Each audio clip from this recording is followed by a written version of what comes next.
Everyone, today's video is on this eye makeup look. I hope आपको अच्छा लग रहा होगा और अगर आपको देखना है how to get this look then please keep on watching. And जो भी प्रोडक्ट यहाँ पे यूज की हो उसका लिंक आपको डिस्क्रिप्शन बॉक्स में मिल जाएगा, सो डिस्क्रिप्शन बॉक्स चेक कीजिएगा। And also you can follow me on my social media, उसका भी लिंक डिस्क्रिप्शन बॉक्स में होगा। So let's start with today's video. So यहाँ पे मैं आई शेडो पैलेट के लिए यूज करी Huda Beauty naughty nude eye shadow palette. And सबसे पहले मैं एक फ्लफी ब्लेंडिंग ब्रश ले लूंगी और उसमें से मैं अराउज बोल के जो शेड है उसको अप्लाई करूंगी अपने क्रीज पे।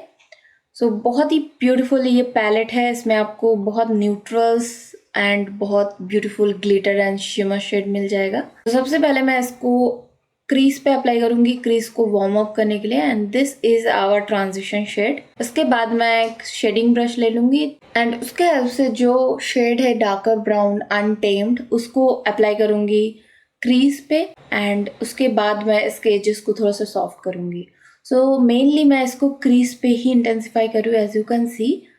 एंड उसके बाद फ्लफी ब्रश लेके इसके एजेस को थोड़ा सा ब्लेंड कर लूंगी क्रीज कलर के साथ। सो क्रीज को मुझे डार्क करना है यहाँ पे, सो मेनली मैंने क्रीज पे ही इसलिए अप्लाई किया है।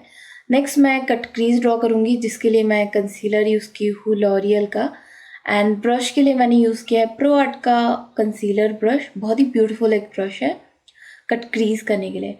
सो इसके हेल्प से मैं क्रीज को सबसे पहले मार्क कर लूँगी एंड देन लिड्स पे इसको क्लीन कर लूँगी।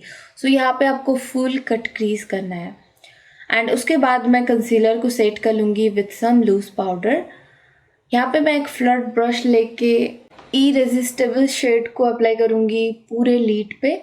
सो अगर आप शिमरी या फिर ग्लिटर शेड अप्लाई करो तो आपको कंसीलर को सेट करना होता है। 10 बार मैंने कंसीलर को सेट किया है। सो बहुत ही ब्यूटीफुल शेड है ये, बट मैं और थोड़ा सा ग्लिटर ऐड करना चाहती हूँ। तो यहाँ पे मैंने एल्फ का flirty birdie glitter liquid glitter apply किया है।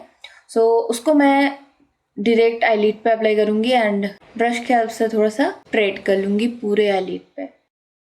सो थोड़ा और ग्लिटर इफेक्ट चाहती हूँ मैं यहाँ पे, इसलिए मैं किंगडम ऑफ लैशेस का ग्लिटर पैलेट भी यूज़ की हूँ और उसमें से जो वाइट गोल्डन शेड है उसको अप्लाई करूँगी आईलिड स्पेस पे। सो अगर आपको इतना ज़्यादा ग्लिटरी इफेक्ट नहीं चाहिए तो आप वहीं पे स्टॉप कर सकते हो, बट मुझे थोड़ा सा ग्लिटर विजिबल ग्लिटर चाहिए था, दैट्स वाई मैंने फिर से ग्लिटर अप्लाई किया है। यहाँ पे मैं इसके बाद विंग आईलाइनर क्रिएट करूँगी और लाइनर के लिए मैंने यूज़ किया है फेसेस कैनरा का लिक्विड लाइनर।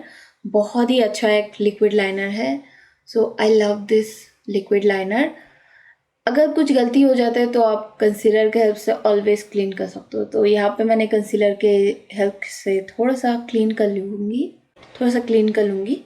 इसके बाद जो डार्कर ब्राउन शेड है जिसको हमने क्रीज पे अप्लाई किया था उसी को मैं लोअर लैश लाइन पे अप्लाई करूँगी, लोअर लैश लाइन को थोड़ा स्मोक आउट करने के लिए। नेक्स्ट फ्लफी ब्लेंडिंग ब्रश के हेल्प से उसके एजेस को थोड़ा सा अच्छे से ब्लेंड आउट कर लूँगी। इसके बाद मैं हाईलाइटर के लिए यूज़ करूँ Maybelline master chrome highlighter in the shade molten gold और उसका हेल्प से brow bone and inner corner को हाईलाइट कर रही हूँ। This is really a nice product. इसके बाद मस्कारा के लिए यूज़ करी Huda Beauty legit lashes mascara. ये भी बहुत अच्छा एक मस्कारा है। सो इसके एक साइड में आपको वॉल्यूमिनस इफेक्ट मिलता है, अदर साइड में आपको लेंथनिंग एंड कर्लिंग इफेक्ट मिलता है, बट बहुत अच्छा मस्कारा है, ट्रस्ट मी, बहुत अच्छा।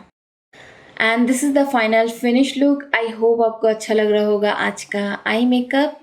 अगर वीडियो पसंद आया हो तो लाइक शेयर एंड सब्सक्राइब जरूर कर लीजिएगा। And you can follow me on my social medias for more update. तो मैं आपसे फिर से मिलूंगी न्यू वीडियो के साथ। Till then take care and bye bye.